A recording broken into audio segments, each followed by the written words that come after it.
आइए अब आपको सीधे लिए चलते हैं, क्योंकि गृह मंत्री अमित शाह अब जवाब दे रहे हैं बिल पर। वो बिल के चर्चा में डॉक्टर अभिषेक मनु सिंघवी से लेकर श्रीमान आठवले जी तक 34 सम्मानीय सदस्यों ने अपने अपने विचार रखे। इसके चर्चा के समय सभी ने अपनी अपनी समझ के हिसाब से पक्ष और विपक्ष दोनों में विचार रखे। माननीय सभापति महोदय, मैं आपके माध्यम से पूरे सदन को आश्वस्त करना चाहता हूं कि बिल का उद्देश्य केवल और केवल दिल्ली में सुचारू रूप से भ्रष्टाचार विहीन और लोकाभिमुख शासन हो। अब किसी को भ्रष्टाचार विहीन और लोकाभिमुख शासन में विरोध है तो इसका तो मेरे पास कोई जवाब नहीं है, मगर मैं इतना जरूर आश्वस्त करना चाहता हूं कि बिल के एक भी प्रावधान से मान्यवर पहले जो व्यवस्था थी जब इस देश में कांग्रेस की सरकार थी, वो व्यवस्था में किंचित मात्र भी परिवर्तन नहीं हो रहा है। मान्यवर, मैं आज जो बिल लेकर आपके सामने उपस्थित हुआ हूं वो महामहिम राष्ट्रपति जी के 19 मई 2023 को राष्ट्रीय राजधानी क्षेत्र दिल्ली में सेवाओं के प्रशासन और प्रबंधन से जुड़े अध्यादेश जो उन्होंने प्रख्यापित किया था, वो अध्यादेश से बनी हुई व्यवस्था के स्थान पर विधि द्वारा बनी हुई व्यवस्था को प्रस्तावित करने के लिए बिल लाया हूं। ये इसका मूल उद्देश्य है।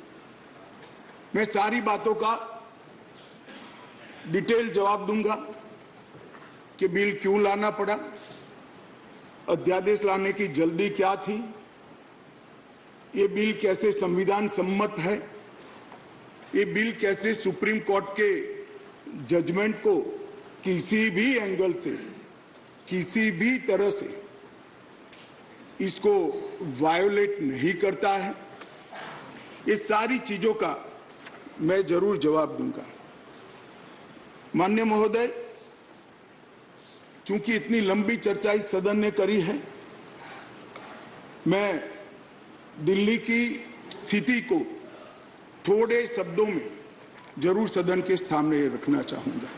मान्यवर, दिल्ली कई मायनों में सभी राज्यों से अलग प्रदेश है, क्योंकि यहाँ संसद भवन भी है, कई सारे इंस्टीट्यूशन का स्टेटस एंजॉय करने वाली संवैधानिक हस्तियां यहाँ विराजमान होती, सुप्रीम कोर्ट है, एम्बेसीज यहाँ है, और बार बार दुनिया भर के राष्ट्राध्यक्ष यहाँ पर चर्चा करने के लिए यहाँ आते हैं। मान्यवर, इसीलिए दिल्ली को यूनियन टेरिटरी बनाया गया है। स्टेट लिस्ट के मुद्दों पर यहाँ की सरकार को सीमित मात्रा में अधिकार दिए। दिल्ली असेंबली के साथ मगर सीमित अधिकारों के साथ यूनियन टेरिटरीज है। तो आगे पर जिसको भी दिल्ली में चुनाव लड़ना है, इसको दिल्ली के एक कैरेक्टर को समझना चाहिए। मान्यवर, मैं जब पंचायत का चुनाव लड़ता हूं और पार्लियामेंट के अधिकारों की मांग करता हूं तो संवैधानिक रूप से पूरे नहीं हो सकते। हम जब चुनाव लड़ते हैं दिल्ली के एमएलए का या चीफ मिनिस्टर की दावेदारी करते हैं, तब हमको मालूम होना चाहिए कि यूनियन टेरिटरी से, और सपना तो मुझे कोई भी आ सकता है, मगर चुनाव में जो लड़ता हूं इसके हिसाब से भी हो सकता, सपने पूरे हो सकते हैं। और अगर देश का प्रधानमंत्री बनना है तो संसद का चुनाव लड़ना पड़ता है, दिल्ली के एमएलए का चुनाव से नहीं लड़ना पड़ता। माननीय अध्यक्ष महोदय, दिल्ली के शासन का इतिहास भी मैं जरा बताना चाहता हूं। स्वतंत्रता पूर्व भी दिल्ली कई सालों से किसी न किसी प्रकार से देश का सत्ता का केंद्र रहा, राजधानी रहा। नजदीक के भूतकाल में चले जाइए तो 1911 में दिल्ली तहसील और महरौली थाना ये दोनों को अलग कर राजधानी बनाया गया। बाद में वर्ष 1919 और 1935 के अधिनियमों में उस वक्त की ब्रिटिश सरकार ने दिल्ली को चीफ कमिश्नर प्रोविंस माना। स्वतंत्रता के समय के जब संविधान बनने की प्रक्रिया हुई, उस वक्त दिल्ली के स्टेटस के बारे में पट्टाभी सीतारामैया और बाबा साहेब आम्बेडकर की एक कमेटी बनी और ड्राफ्टिंग कमेटी ने दिल्ली की स्थिति को लेकर विस्तृत विचार विमर्श किया। माननीय सभापति महोदय, पट्टाभी सीतारामैया समिति ने दिल्ली को लगभग राज्य स्तर का दर्जा देने की सिफारिश की थी। उसी कमेटी के चर्चा के वक्त पंडित नेहरू, सरदार पटेल, सी राजगोपालाचारी, डॉक्टर राजेंद्र प्रसाद और स्वयं डॉक्टर अंबेडकर जैसे नेताओं ने इसका अलग अलग तर्क देकर विरोध किया था। मान्यवर, 1949 में संविधान के अंतिम मसौदे के साथ संविधान सभा के अध्यक्ष को भेजी गई डॉक्टर अंबेडकर की रिपोर्ट का मैं पेरा पढ़ना चाहता हूं।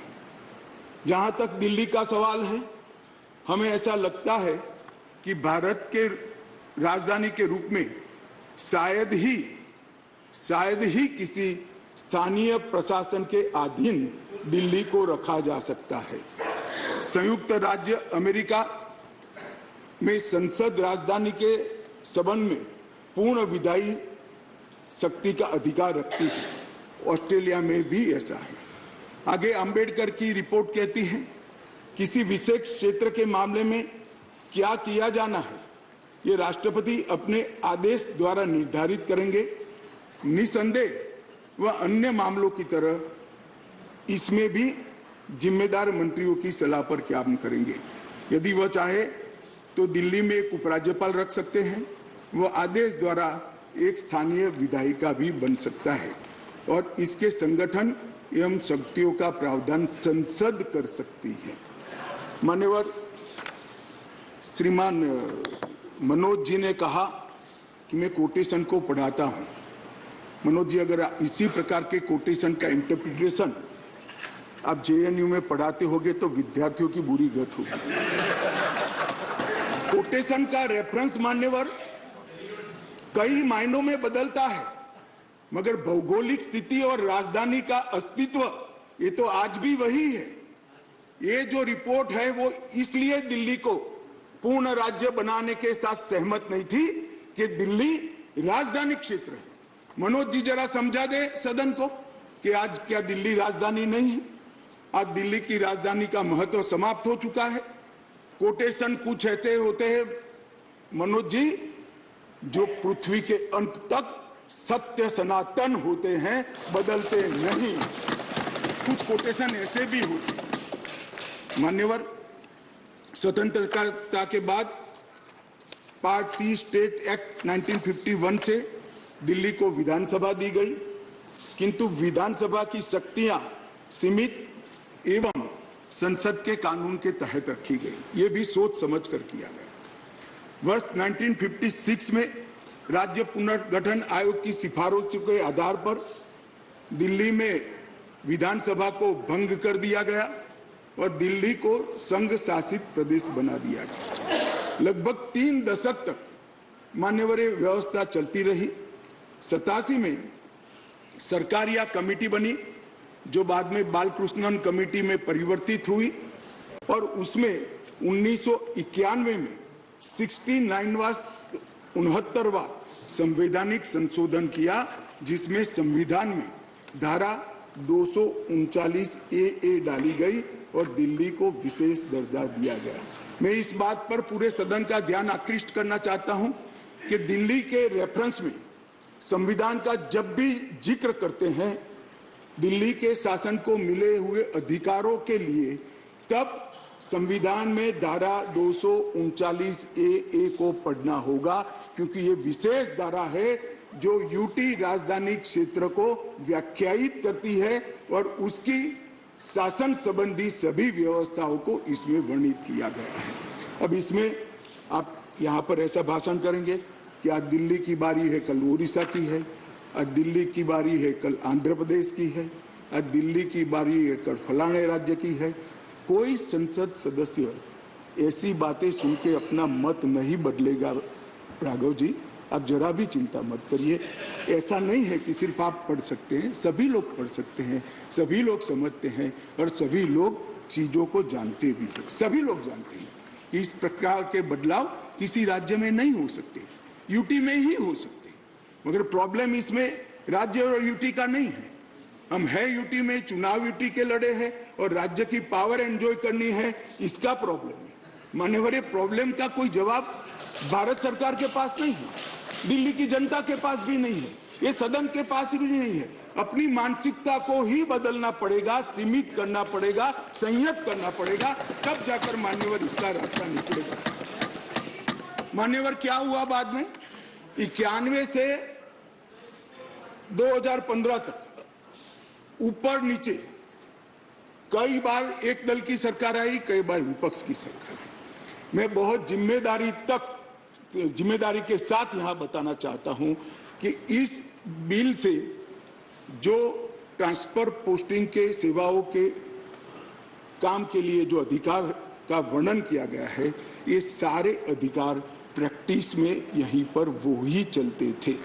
91 से लेकर 2015 तक मदन लाल खुराना जी मुख्यमंत्री रहे, फिर साहिब सिंह वर्मा बने, फिर थोड़े समय के लिए स्वर्गीय सुषमा स्वराज जी बनी, फिर थोड़े शीला दीक्षित जी बनी, मगर किसी से केंद्र सरकार से झगड़ा नहीं हुआ, किसी को नहीं हुआ, क्योंकि सब लोग विकास करना चाहते थे, सब पावर लेना नहीं चाहते थे।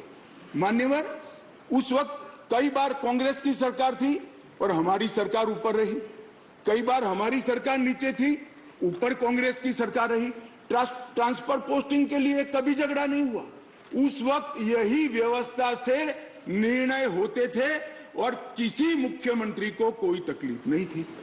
मगर 2015 में एक आंदोलन के आधार पर बनी हुई सरकार है और फिर जो बताया कई सदस्यों ने कि केंद्र सरकार पावर हाथ में लेना चाहती है। भैया, केंद्र सरकार को पावर हाथ में लेने की जरूरत नहीं है। 130 करोड़ की जनता की कृपा से हमें पावर भारत की जनता ने ही दे दिया।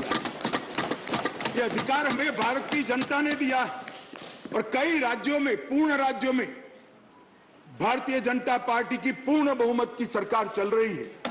कोई पावर लेने की जरूरत नहीं है। एक बिल हम लाए हैं पावर केंद्र में लाने के लिए नहीं, केंद्र ने दिए हुए पावर पर दिल्ली यूटी की सरकार अतिक्रमण करती है, इसको वैधानिक रूप से रोकने के लिए ये बिल लेकर मान्यवर, शब्दों के श्रृंगार से असत्य को सत्य नहीं बनाया जा सकता।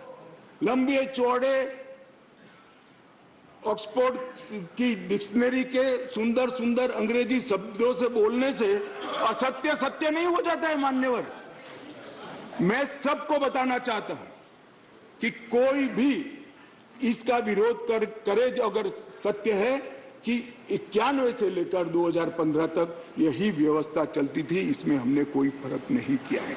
मान्यवर, मैं इसलिए बात करना चाहता हूं कि नई व्यवस्था आई, कई सदस्यों ने कहा, मैं तो तब बोलना नहीं चाहता मगर कहा है इसलिए सिर्फ रिपीट करता हूं कि अराजकता फैलाने का काम दिल्ली में शुरू हो गया है। मान्यवर, शासन व्यवस्था के एक फ्रेमवर्क में चलना पड़ता है।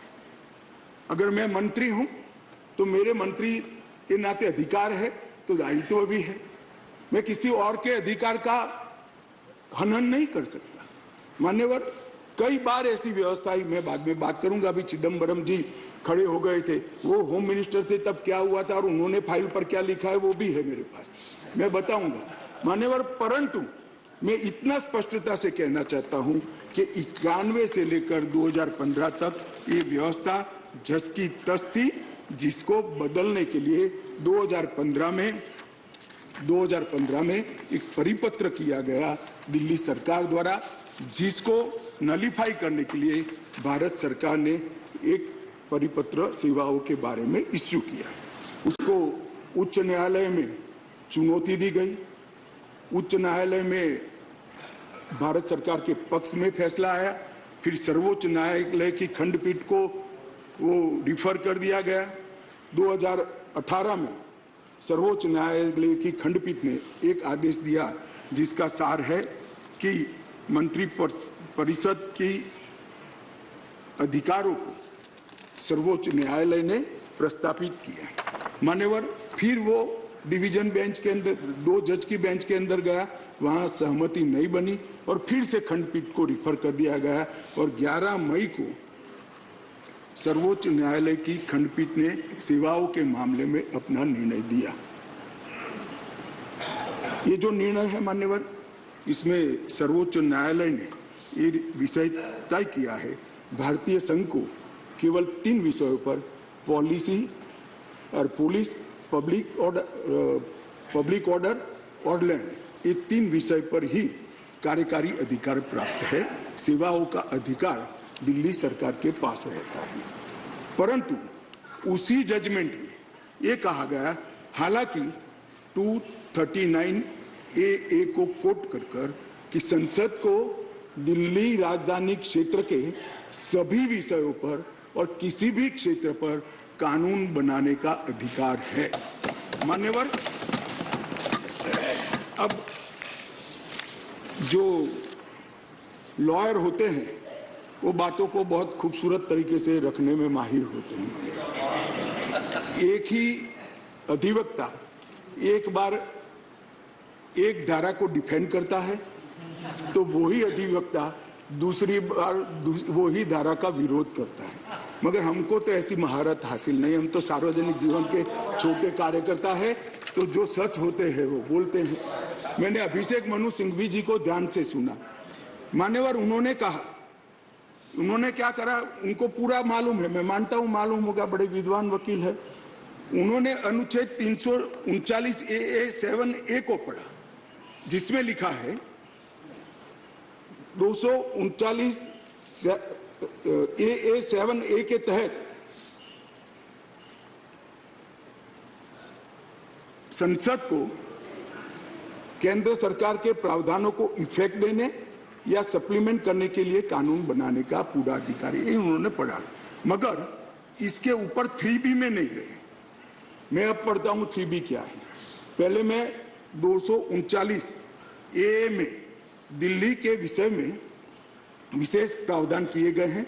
इसके तहत दिल्ली विधानसभा सहित संघ शासित प्रदेश है। विधानसभा सहित संघ शासित प्रदेश।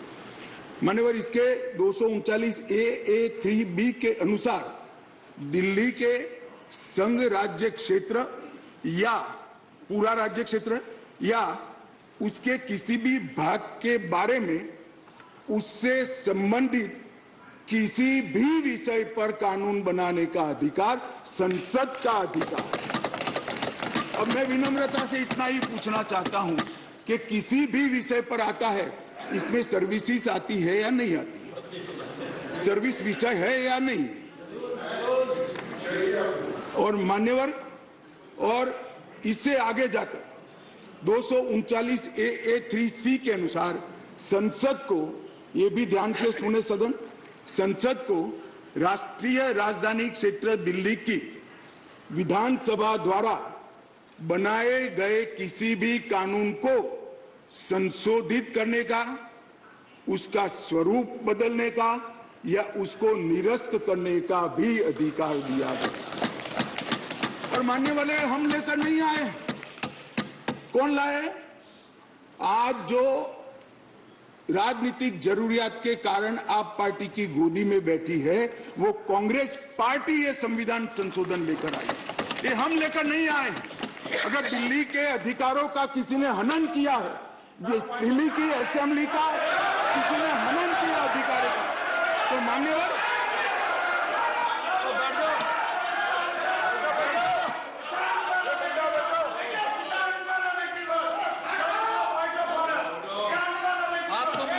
कुर्सी लगी होगी, बैठ जाओ बैठ जाओ। आपको तकलीफ हुई है? अरे गोदी में बैठने में तकलीफ हुई है?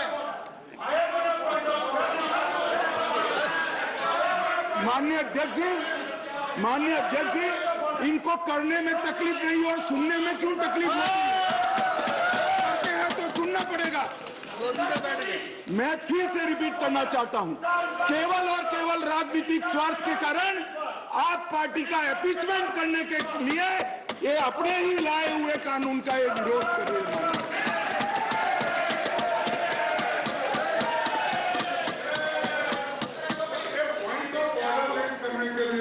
कैसा point of order?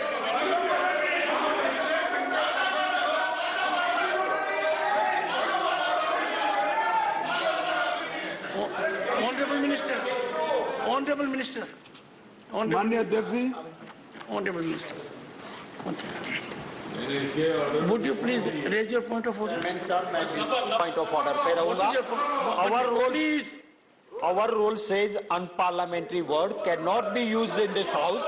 We have the book of list और उसी लिस्ट के हिसाब से किसी पार्टी किसी के साथ जाने पे उसकी गोदी में बैठी है, ये वर्ड अनपार्लियामेंट्री है। कल हम भी बोलेंगे। आप डेकोरम की बात करते हो, तो प्लीज गोदी में बैठे हैं, हम भी बीजेपी के लिए बोलेंगे कि कौन सी गोदी है, किसकी गोदी में बैठे हैं। तो डेकोरम आप कहते हो, तो डेकोरम मेंटेन हम भी करना चाहते हैं। और speaker sir, You are not to make a speech. I have heard your point of order. I reject the point of order. Take your seat. Sir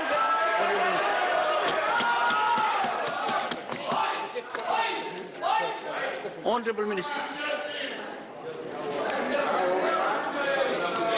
माननीय अध्यक्ष जी, यहां पर बहुत सारे सदस्यों ने बड़ी बड़ी दुहाइयां दी,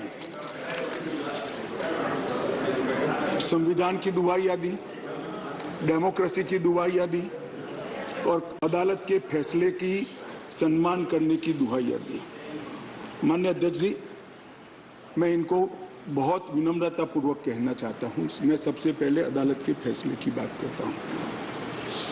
अदालत के फैसले की अवमानना तब होती है तब अदालत ने किसी भी प्रकार का स्थगन आदेश दिया है। इसमें स्थगन आदेश मांगा गया था, अदालत ने दिया नहीं। दूसरी बात, अदालत के फैसले की अवमानना तब होती है जब हम अदालत के फैसले के विरुद्ध कोई बिल लेकर आते हैं।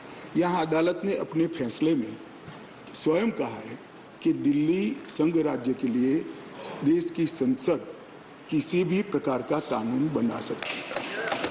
और माननीय अध्यक्ष जी, मैं सर्वोच्च अदालत के प्रति अति विनम्रता रखते हुए बताता हूं कि कई फैसले ऐसे होते हैं जो न्याय की कानून की इंटरप्रिटेशन करते वक्त अदालत देती है, मगर आज की जनभावनाओं के अनुरूप वो नहीं पाए जाते हैं।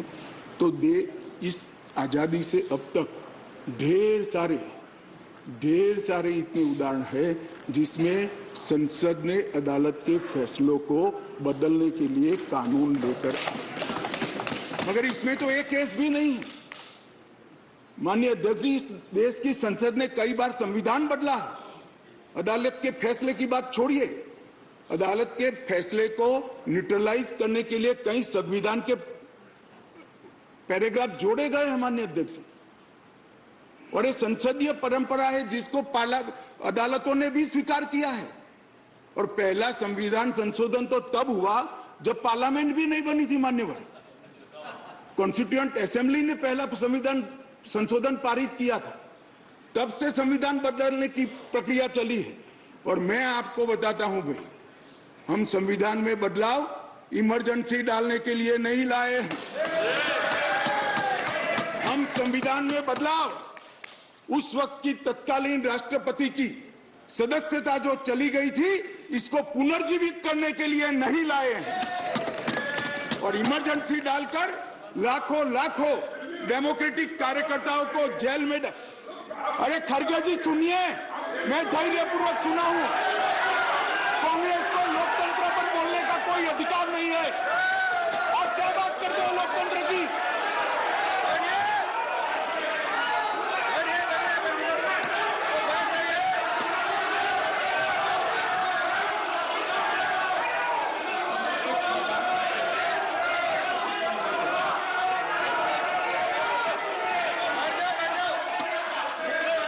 Honorable members, please take your seat. Take your seat. Nothing will go on record. Take your seat. Take your seat. One sec, please. Honorable members, the Honorable Home Minister was throughout present by and large, and he heard everyone very patiently. And everyone in the House, now he has a right and duty as Home Minister to address the House. He is... Something wrong? Honorable Home Minister, nothing will go regard. Please. मान्यवर, मैं थोड़ी जल्दबाजी में प्रधानमंत्री की जगह राष्ट्रपति बोल गया, इसलिए मैं थोड़ा फिर से रिपीट करना चाहता हूं। इस देश के पूर्व प्रधानमंत्री की सदस्यता बचाने के लिए हम ये बिल नहीं लेकर आए। ये बिल संविधान की भावनाओं को संभालने के लिए हम लेकर आए। और मान्यवर, इमरजेंसी डाली गई, हम तो बहुत छोटे थे उस वक्त। ये बिल पर ही है, ये बिल पर ही है। भैया डिस्कस, मान्यवर ऐसा है कि जब ये लोग बिल पर चर्चा कर रहे थे, मुझे डेमोक्रेसी समझा रहे थे, तो मैं उनको डेमोक्रेसी समझा रहा हूं कि डेमोक्रेसी क्या है।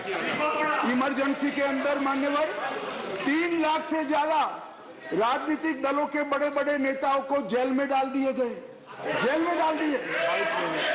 माननीय अध्यक्ष जी, सारे अखबारों पर सेंसरशिप डाल दी गई। माननीय अध्यक्ष जी, इंडियन एक्सप्रेस ने अपने संपादकीय को खाली रखना पड़ा। माननीय अध्यक्ष जी, ये लोग डेमोक्रेसी की बात कर रहे हैं, ये लोग डेमोक्रेसी की बात कर रहे हैं। माननीय अध्यक्ष जी, और जब माननीय अध्यक्ष जी, इन्होंने पूछा कि भाई अध्यादेश अब लाए थे, तो बहुत सुंदर क्रोनोलॉजी देश के मतदाताओं को गुमराह करने के लिए। माननीय अध्यक्ष जी, इसका जवाब मुझे देना ही पड़ेगा, फिर से उनकी भावनाएं उद्वेलित होगी अगर मुझे देना पड़ेगा। माननीय अध्यक्ष जी, उन्होंने कहा 11 मई को फैसला आया और 17 मई को ऑर्डिनेंस लाया गया और 19 मई को एससी को सुप्रीम कोर्ट को छुट्टी पर जाना था, तब ऑर्डिनेंस को घोषित किया गया।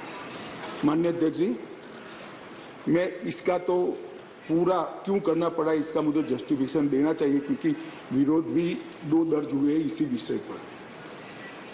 परंतु मैं उनको ये कहना चाहता हूं, और एक मुद्दे कौन खड़े कर रहे हैं जिनका पूरा जीवन सुप्रीम कोर्ट में वकीलात करते करते गया। उनको ये भी मालूम नहीं है कि वैकेशन बेंच होती है, वैकेशन बेंच होती है, और वैकेशन के अंदर भी अगर उचित लगे तो मुख्य न्यायाधीश महोदय खंडपीठ भी बना सकते, संवैधानिक खंडपीठ भी बना सकते और स्थगन आदेश दे सकते। वैकेशन के बाद क्या हुआ, ऑर्डिनेंस आ गया, वैकेशन के बाद चैलेंज किया, चैलेंज कर स्थगन आदेश मांगा, सुप्रीम कोर्ट ने नहीं दिया, आज भी नहीं है। मैं तो बिल लेकर आया हूं। अब ये क्रोनोलॉजी का क्या मतलब है बताइए। मगर यहां चर्चा कर एक भ्रांति खड़ी करना कि हमारे अधिकारों को लेने के लिए लालायित थे। भैया, अधिकारों को लेने के लिए लालायित नहीं थे, हम दिल्ली की जनता के अधिकारों की रक्षा के लिए लाए। इसलिए मान्यवर, ये जल्दी करनी पड़ी। मान्यवर, मैं आगे बताता हूं कि जल्दी क्यों करनी पड़ी। मान्यवर, अब मेरे पास भी एक क्रोनोलॉजी है, जरा उसको धैर्य से सुनना चाहिए। मान्यवर, 11/5/23 को ये अध्यादेश आया और ये फैसला है। फैसला लगभग 3-4 बजे के आसपास घोषित हुआ। उसके बाद में 5:30 बजे फैसला क्या था मान्यवर? फैसला तो ये था कि संवैधानिक खंडपीठ ने एक फाइंडिंग दिया है, ये रेगुलर बेंच के सामने जाएगा, रेगुलर बेंच हियरिंग करेगी और बाद में इस पर आदेश पारित करेगी, तब जाकर फैसला लागू होगा। फैसला तो अभी लागू भी नहीं हुआ है। मगर जल्दबाजी किसको कहते हैं मैं बताता हूं श्रीमान राघव चड्ढा जी। जल्दबाजी इसको कहते हैं कि अभी आदेश तो पारित भी नहीं हुआ था, एक नीति विषयक फैसला लिया जो 2 जजों की खंडपीठ ने सुनकर उस पर आदेश पारित किया जाना था, इसके बाद इंप्लीमेंटेशन होना था। 11/5 को शाम को 5:30 बजे एक नोट सर्कुलेट कर दिया गया कि आज 5:30 बजे तक पात्र अधिकारियों की सूची के साथ जो इस पद पर तैनात हो सके सचिव सेवाओं के मतलब सेक्रेटरी सर्विस के लिए एक नोट प्रस्तुत किया था। ट्रांसफर करना भी चालू कर दिया। बोले अभी तो खंडपीठ 2 जजों की खंडपीठ का जजमेंट भी नहीं आया और ट्रांसफर करना चालू किया। सोशल मीडिया में घोषणा कर दी, अभी तो एप्लीकेशन मंगाई, नोट मंगाया है। सोशल मीडिया पर कह दिया श्री आशिक माधवराव मोरे को बदल दिया गया। कैसे बदलोगे भाई, कैसे बदलोगे मान्यवर? और इसके आगे मैं जाना चाहता हूं। इसके बाद सतर्कता विभाग विजिलेंस के मिनिस्टर ने सभी सहायक निर्देशकों को आदेश दे दिया कि विशेष सचिव सतर्कता को रिपोर्ट न करिए, उनको डायरेक्ट रिपोर्ट करिए। अब जो एडमिनिस्ट्रेशन मुझे समझाते थे मैं उनको समझाना चाहता हूं, डायरेक्ट जॉइंट डायरेक्टर लेवल का ऑफिसर सीधा मंत्री को रिपोर्ट करे, ऐसा कैसे हो सकता है भाई? कैसे हो सकता है? ये एडमिनिस्ट्रेशन है क्या? किसके साथ में खड़े रहे हो? जवाब देना पड़ा दिल्ली की जनता को भाई मान्यवर। इसके बाद सतर्कता विभाग के मंत्री जी ने आदेश दे दिया 13 तारीख को कि मैन्युअल के पैरा 2.22 के उल्लंघन किया, जिसमें विजिलेंस सेटअप के कार्यबल सीवीओ के परामर्श से संगठन के प्रमुख संगठन में प्रभावी सतर्कता प्रबंधन के लिए कार्यबल तैनात करने के निर्देश बनाने के लिए सूचना कर दी। अब मुझे ये समझ नहीं आता है, अभी तो संवैधानिक खंडपीठ को आदेश भेजा है, इंटरप्रिटेशन भेजा है, इस पर खंडपीठ ने 2 जजों की खंडपीठ ने सुनवाई करनी है और फिर जजमेंट देना है। यहाँ पूरा इम्प्लीमेंटेशन कर दिया। मगर विश्व में कोई भी विज्ञान का नियम है, कोई भी चीज अकारण नहीं होती। ये विजिलेंस विभाग को ही क्यों टारगेट बनाया गया? ट्रांसपोर्ट को नहीं बनाया गया, सफाई को नहीं बनाया गया, जल बोर्ड को नहीं बनाया गया, जल विभाग को नहीं बनाया गया, मान्यवर रोड एंड बिल्डिंग को नहीं बनाया गया, सोशल वेलफेयर को नहीं बनाया। ये सारे शासन के साथ जुड़े हुए भी नहीं है क्या? ये किसी में जल्दी नहीं हुई, सिर्फ विजिलेंस में हुई। अब मैं इस कारण बताना चाहता हूं कि सदन में विजिलेंस में क्यों जल्दी हुई। मान्यवर, इसके अंदर आबकारी घोटाले की, शराब घोटाले की फाइल विजिलेंस में पड़ी थी। इसलिए मान्यवर आधी रात को विजिलेंस डिपार्टमेंट खोलकर फाइलों की हेराफेरी करने की फरियाद दिल्ली पुलिस को मिली है। मान्यवर केशव राव जी कहते थे हम तो ना इनके साथ है ना उनके साथ है, ना आपसे जुड़ाव है ना उनसे जुड़ा है। बीआरएस वालों का भी ये शराब घोटाले के साथ आप पार्टी के साथ जुड़ाव है, इसीलिए आप वहां बैठे हो।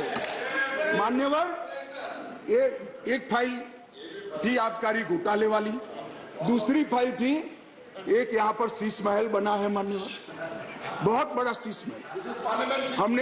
हमने When we speak, you stop us. Sheesh Mahal is allowed to be नहीं, एक मिनट मान्यवर, शीश महल में असंसदीय क्या है? अभी मैं आगे तो बोला ही नहीं। What is your objection? What is the problem? For sake of objection, you are raising objection. क्या है? पागल हो गया है। No, you just want to hold the floor. Sorry, please. 258. Sorry. Let us not make issue of non-issues. 258. Take your seat. 258. Take your seat. 250. Sit down. You Take want me your to sit? seat. Okay, I'll sit. Take your seat. Take your seat, please. Take your seat. 258. Take your seat. Honorable Minister.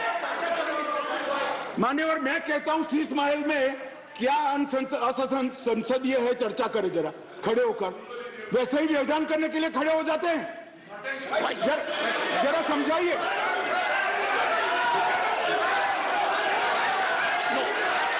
मान्यवर, मेरा निवेदन है, मान्यवर मेरा निवेदन है, असंसदीय क्या है इसमें इसकी चर्चा की जाए। मेरा निवेदन है। Take your seat, please. Take your seat. Take your seat. Take your seat. Sheesh Mahal में चर्चा हो जाए। Take your seat. Take your. You. Mr. Derek O'Brien. Mr. Derek O'Brien. You deliberately got up only to create disturbance, only to create disruption.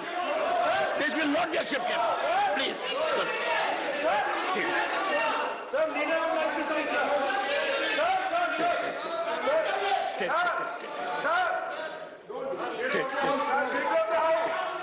Please. Sir, leader of the house. Honorable Minister.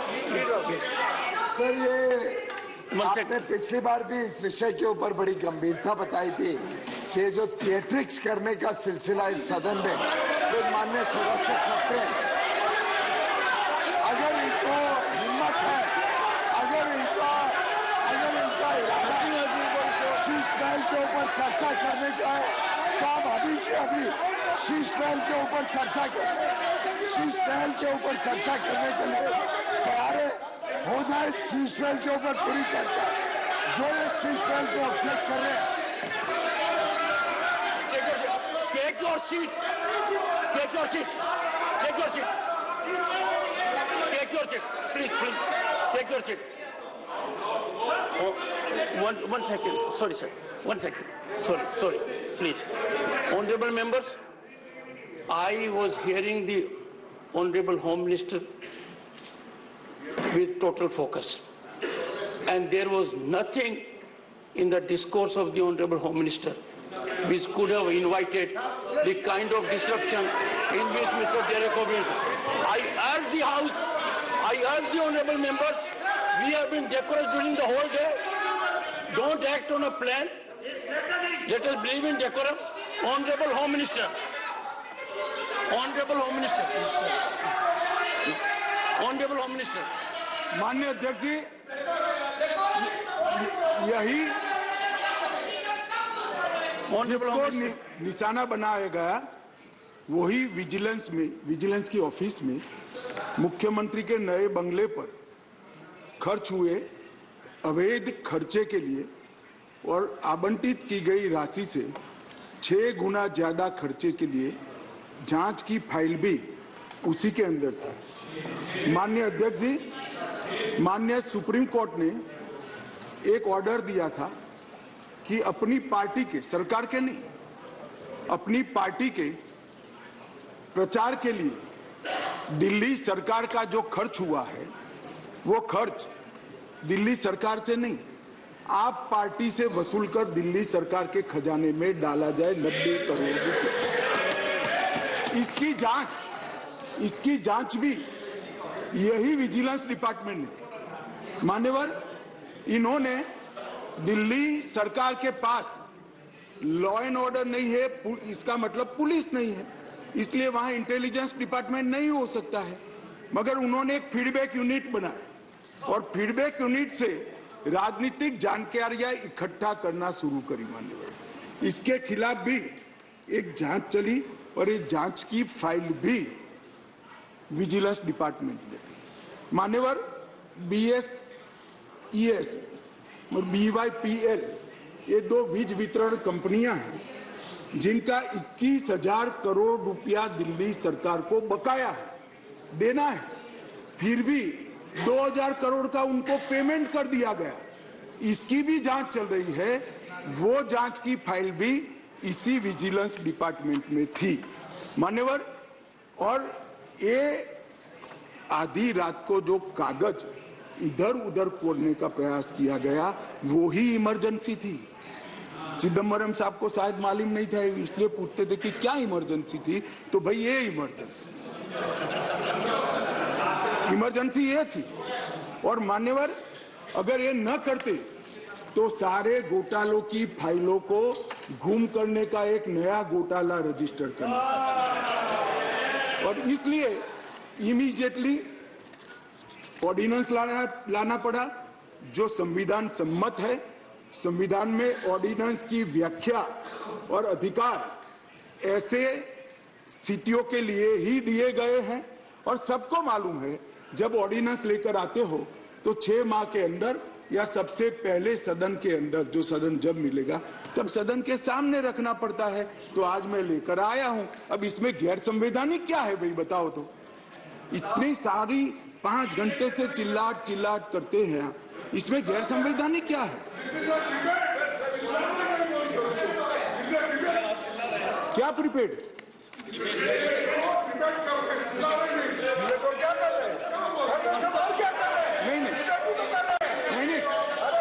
एक second, मान्यवर खड़गे साहब की बात सही है, चिल्लाना शब्द निकाल दीजिए। बार बार रिपीटेशन के साथ इसको आप दोहरा रहे हो, इसलिए मैं बता रहा हूं बस। खड़गे साहब की बात सही है सर। मान्यवर अब ये विधानसभा के अधिकारों की बात करते हैं। हम सब ये सम्मानीय सदन के सदस्य हैं। सदन जब राष्ट्रपति महोदया आहूत करती है, बाद में इसका सत्रावसान होता है। ये संविधान की एक बनाई हुई सदन को चलाने की कार्यरीति है।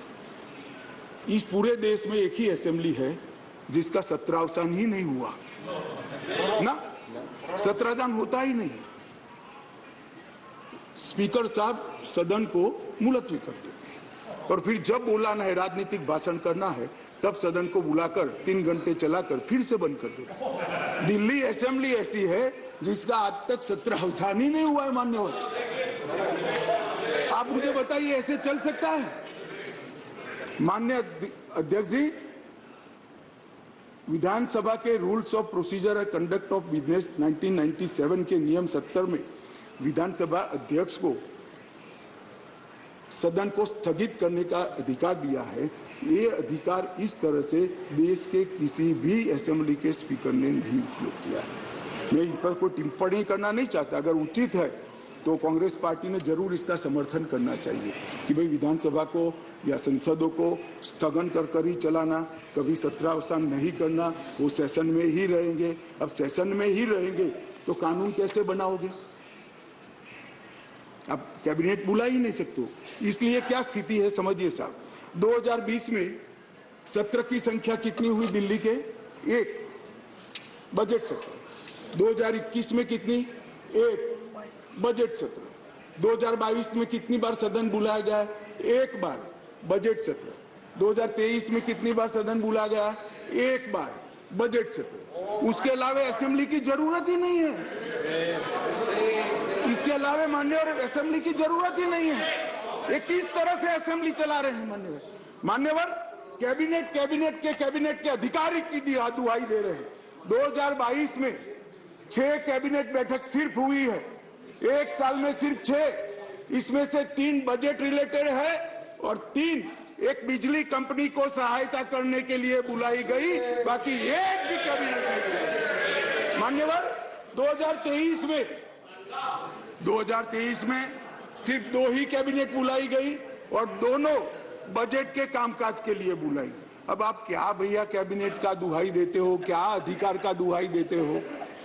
ना कैबिनेट मिलती है, ना सदन मिलता है, और हमें डेमोक्रेसी पढ़ाते हो भाई। ऐसा कभी नहीं होता भाई। ये जो कहते हैं ना कि क्या विशेष हुआ था, इसलिए मैं समझाता हूं मान्यवर क्या विशेष। मान्यवर IRTS, AIIMS, Delhi metro, IIT Delhi, UR जैसे ढेर सारे योजनाओं का क्लियरेंस न मिलने के कारण ये इंस्टीट्यूशन और ये डेवलपमेंटल काम दिल्ली की जनता को नहीं मिल पा रहे हैं, वो राजनीतिक रूप से रोक कर बैठे हैं। 5G टेक्नोलॉजी लाने का रास्ता मोदी जी सुगम करना चाहते थे।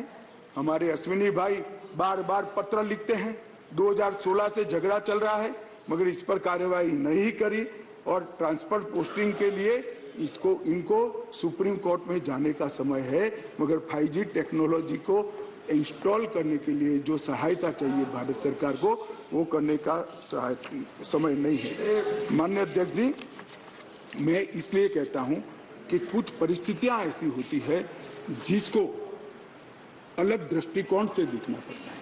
दिल्ली के अंदर 91 से 2015 तक यही व्यवस्था, इसी तरह से ट्रांसफर पोस्टिंग होती थी मान्यवर, और कोई कानून या कोई नियम बनाने की जरूरत नहीं पड़ती। मान्यवर, मैं फिर से एक बार सदन का ध्यान आकृष्ट करना चाहता हूं।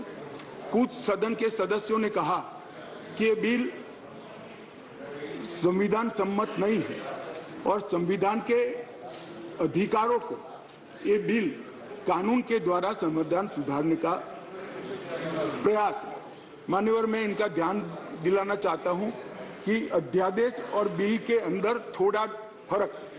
अध्यादेश के अंदर धारा 3A है जो बताती थी कि दिल्ली विधानसभा को एंट्री 41 यानी सेवा मामलों पर कानून नहीं बना पाएगी, ये अध्यादेश के अंदर। फिर हमने इसको ध्यान से बारीकी से अध्ययन किया, काफी लोगों की राय भी ली और लगा कि ये एकदम वायोलेशन तो नहीं है संविधान का, मगर ग्रे एरिया है। इसलिए जो मैं बिल लेकर आया हूं, विधेयक लेकर आया हूं, इसमें धारा 3A को भारत सरकार ने ही हटा लिया है, इसलिए वायोलेशन का क्वेश्चन डज नॉट अराइज। धारा 3A को हमने हटा लिया है, अध्यादेश से हटाकर बिल में धारा 3A को नहीं डाला गया है। अब दिल्ली की विधानसभा को भी सेवा में कानून बनाने का अधिकार है, आप बना सकते हो, मगर केंद्र का कानून अभी जो बना है इससे कॉन्ट्राडिक्टरी कानून नहीं बना सकते हो, इतना ही है। माननीय अध्यक्ष जी, एक मैंने कह दिया, अगर 239A-B, एक बहुत बड़ी चर्चा चली कि मंत्रियों के अधिकार अफसरों को दे दिए गए। कैबिनेट के अंदर अफसर कैबिनेट नोट भेजेंगे। तो माननीय अध्यक्ष जी, मैं तो 2 सरकारों में रहा हूँ, गुजरात सरकार में रहा हूँ और अभी मोदी जी के नेतृत्व में भारत सरकार में काम रखा। कभी मैंने as a minister cabinet note sign नहीं किया, फाइल साइन की है, मगर कैबिनेट नोट तो सेक्रेटरी ही भेजते हैं। शायद आप लोगों के राज्य में मंत्री की सिग्नेचर से जाती है तो मुझे मालूम नहीं है। अगर कोई ऐसा दूसरा राज्य है तो भी बताना चाहिए सदन को। माननीय अध्यक्ष जी, मैं खंडवार जवाब देना नहीं चाहता, इतना ही कहना चाहता हूं कि 45A 45(1) को जो उद्धृत कर सब लोग बोल रहे थे, इसमें मैं इतना ही कहना चाहता हूं कि इसमें दिए गए सारे प्रावधान ट्रांजैक्शन ऑफ बिजनेस रूल 1993 में पहले से मौजूद है, 93 से है जो कांग्रेस पार्टी लेकर आई है। हम कुछ नया नहीं लाए, मगर वो रूल्स को मानते नहीं थे, इसलिए रूल्स को एक्ट का हिस्सा बनाया गया है। 93 से रूल्स के हिसाब से दिल्ली चलती है, फुल स्टॉप कॉमा का फर्क नहीं है साहब इसमें। ट्रांजैक्शन ऑफ बिजनेस रूल 1993 जो है, जो कांग्रेस पार्टी ने बनाए थे, उसको ही हम एक्ट में आमेज किए हैं और इसलिए करने पड़े हैं कि एक ऐसी सरकार चुनकर आई जो रूल्स को मानती नहीं है, इसलिए एक्ट में डालना पड़ा। मान्यवर, ये सारे अधिकार जो है, अधिकारों का बंटवारा है, कार्य विभाजन है और कार्य पद्धति है, ये सारी की सारी कांग्रेस पार्टी ने बनाई है। अगर कांग्रेस पार्टी में अंतरात्मा है तो इस बिल का समर्थन करना चाहिए। मैं तो आपकी चीज को लेकर खड़ा हूं, मगर ये नहीं करेंगे, मुझे मालूम है मान्यवर, क्योंकि उनको गठबंधन बचाना है,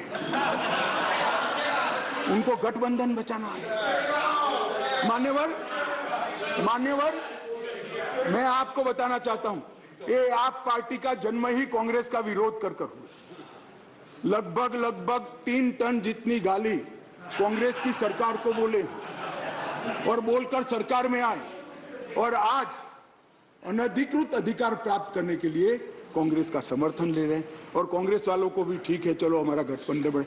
भाई मैं बताना चाहता हूं खड़गे साहब, जैसे ही आज शाम को ये बिल खत्म हुआ, पारित हुआ, केजरीवाल जी पलट जाएंगे, ठेंगा दिखाएंगे और कुछ नहीं होने वाला। तो उनका लक्ष्य हम नहीं है, उनका लक्ष्य हम नहीं है, कांग्रेस पार्टी है। जरा इनका चुनावी इतिहास देखिए, उनका लक्ष्य आप हो, वो आपको नहीं छोड़ेंगे।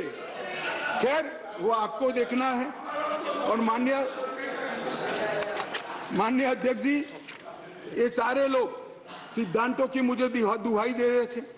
मैं पूछना चाहता हूं, तृणमूल कांग्रेस और कम्युनिस्ट पार्टी आज एक मंच पर है, किस सिद्धांत के तहत है? जरा बताइए तो मुझे, किस सिद्धांत के तहत है?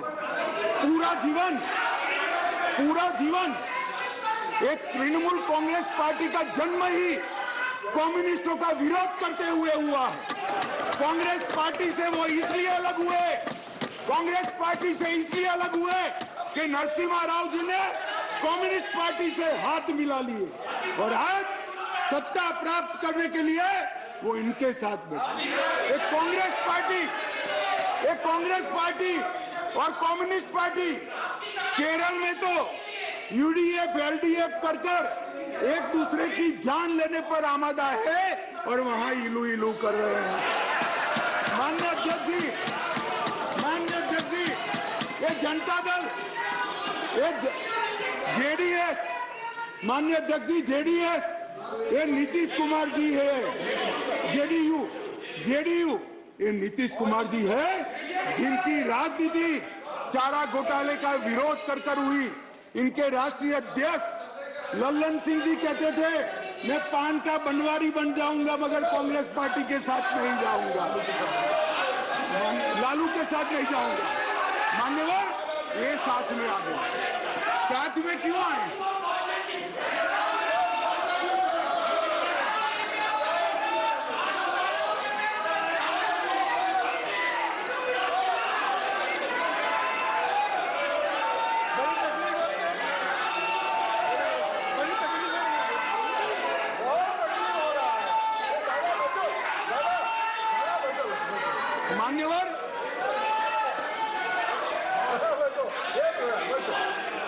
मान्यवर, ये साथ में क्यों आए हैं? ये साथ में इसलिए आए हैं कि उनको भरोसा है कि अकेले कुछ हो नहीं सकता, इकट्ठा हो जाओ तो कुछ तो कर पाएंगे। मगर मैं आज बताना चाहता हूं मान्यवर, और 5-10 लोगों को जोड़ दो, कुछ नहीं होने वाला है। 24 मई में फिर से नरेंद्र मोदी प्रधानमंत्री। मान्यवर,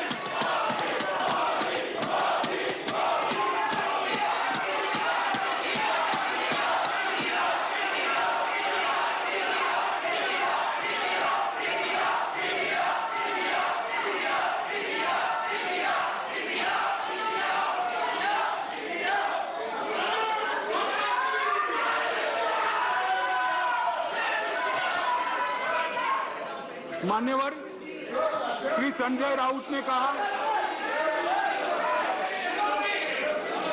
मान्यवर श्री संजय राउत ने कहा,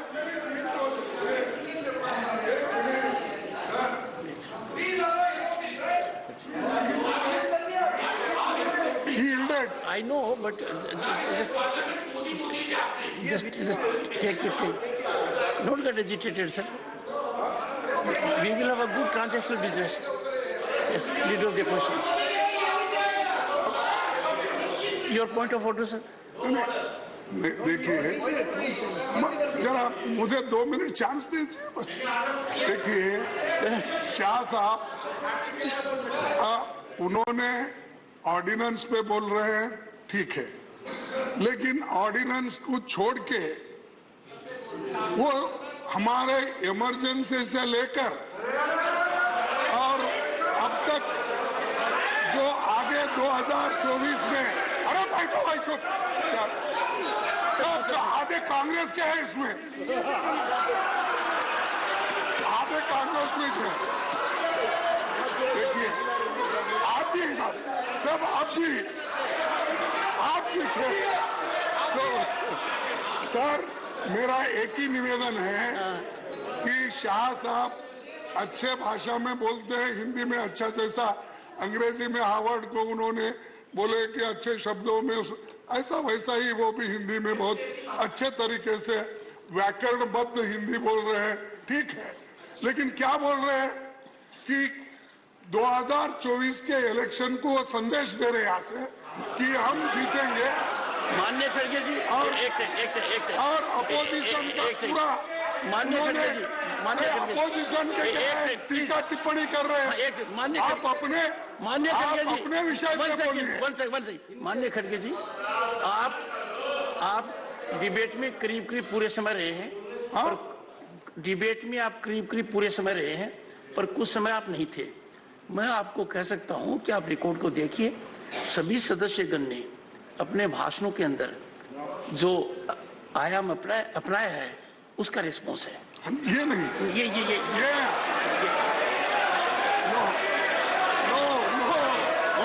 ऑनरेबल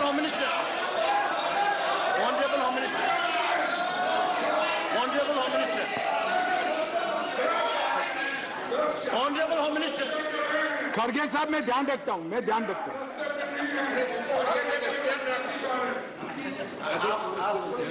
माननीय मैं खड़गे जी का बैठ जाओ। मान्यवर मैं खड़गे जी का धन्यवाद करता हूं। इन्होंने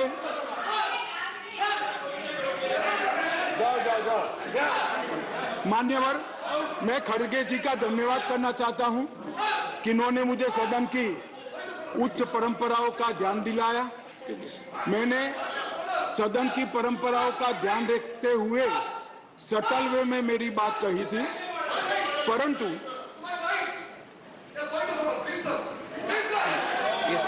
मान्यवर मैंने सटल वे में ही करी थी। मैसेज आधा अधूरा गया था, खड़गे जी ने पूरा मैसेज डाल दिया, इसलिए मैं उनका धन्यवाद करना चाहता हूं। मान्यवर संजय राउत जी ने कहा कि मोदी जी विदेश जाते हैं तो उनका सम्मान होता है, कोई उनका ऑटोग्राफ मांगता है, कोई उनको झुककर नमन करता है, कोई उनसे अपॉइंटमेंट मांगता है, कोई मोदी जब बॉस कहता है वो सम्मान मोदी जी का नहीं है, देश का सम्मान। मैं यही कहना चाहता हूं, हमारे मन में कोई मुगलता नहीं है कि नरेंद्र मोदी व्यक्ति का सम्मान है, ये नरेंद्र मोदी नाम के देश के प्रधानमंत्री का सम्मान है।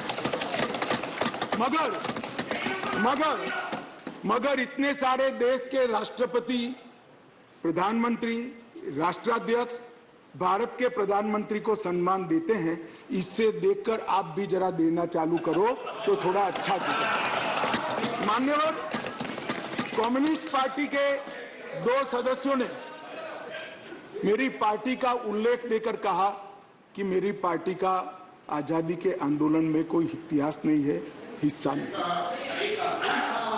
सुनिए, मगर मैं उनके एक व्यवहारिक जनरल नॉलेज पर क्वेश्चन उठाना चाहता हूं कि जो व्यक्ति का, मतलब इंस्टीट्यूशन के नाते कहता हूं, जो पार्टी का जन्म ही 1950 में हुआ हो, वो आजादी के आंदोलन में कैसे हिस्सा ले सकते हैं भैया? हमारी पार्टी का जन्म ही 1950 में हुआ, हम कैसे आजादी का आंदोलन लड़ेंगे? मान्यवर मगर कई ऐसे हमारे फाउंडर मेंबर थे, श्यामा प्रसाद मुखर्जी से लेकर कई सारे।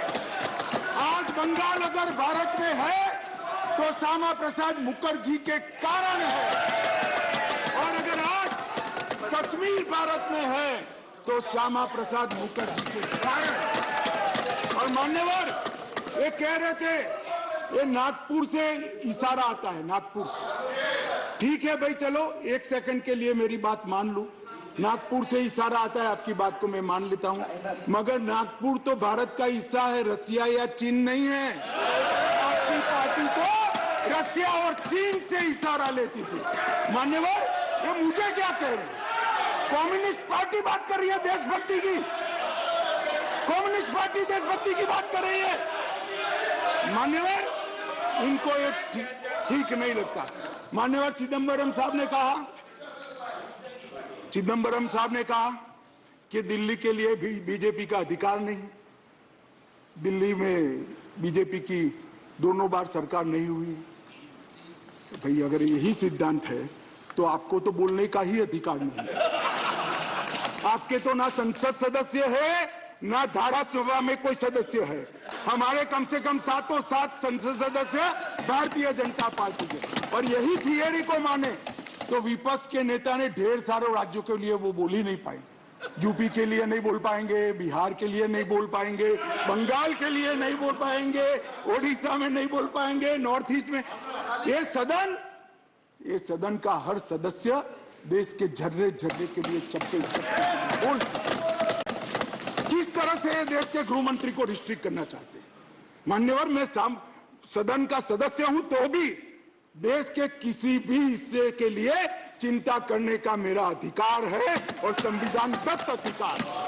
मान्यवर, किस प्रकार की बात इतने सीनियर व्यक्ति करते हैं? मान्यवर,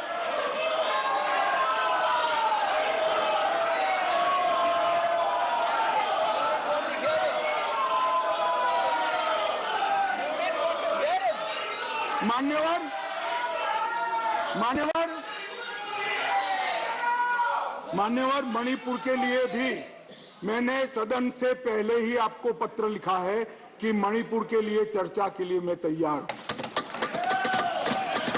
आज भी कहता हूं, अभी 11 तारीख बाकी है। हमें कुछ छिपाना नहीं है। छिपाना आपको है जो चर्चा होने नहीं देते हो। आपको छिपाना है। और मैं कहता हूं मान्यवर, 11 तारीख को चर्चा खड़गे जी कह दे, मैं कहता हूं इसी तरह से सुन नहीं पाएंगे मान्यवर, नहीं सुन पाएंगे। और इसीलिए मणिपुर पर चर्चा करने के लिए मान्यवर,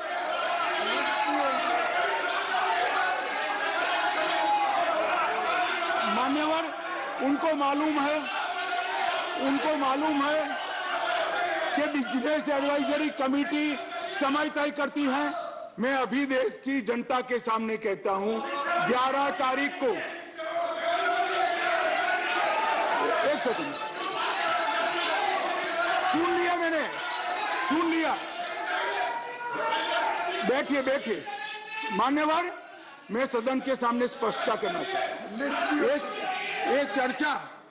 ये चर्चा वो 267 के तहत चाहते हैं।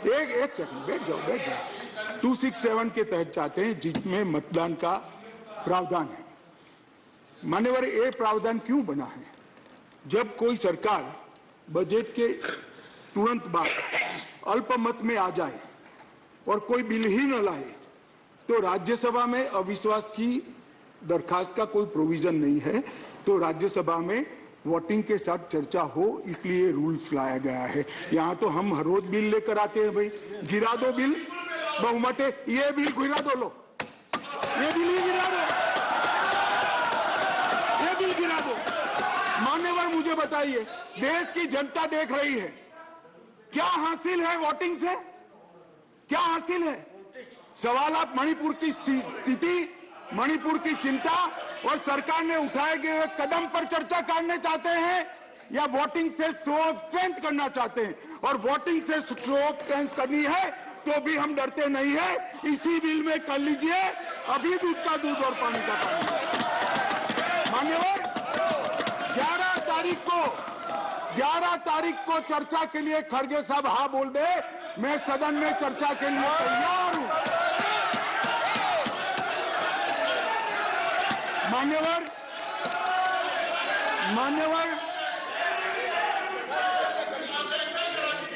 ऐसा है जयराम जी, आपको भी मालूम है अभी नहीं हो सकती।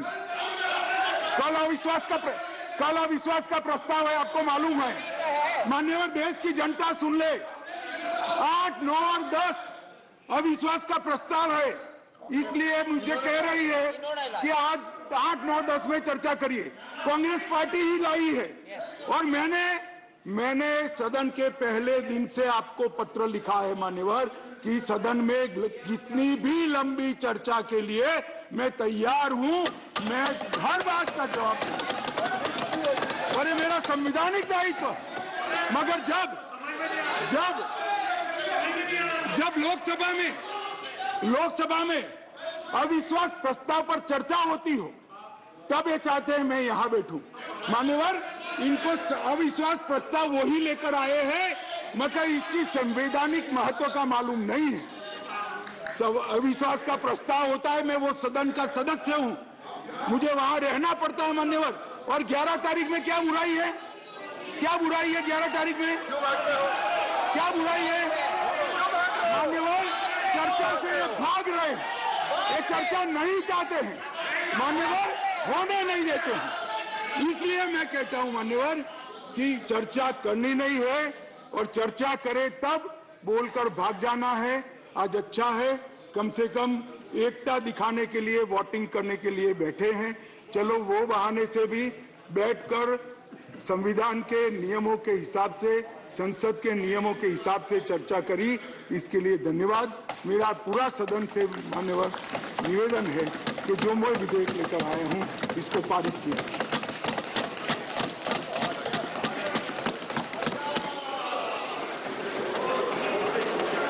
I shall first put the statutory resolution moved by Sri A.D. Singh to vote.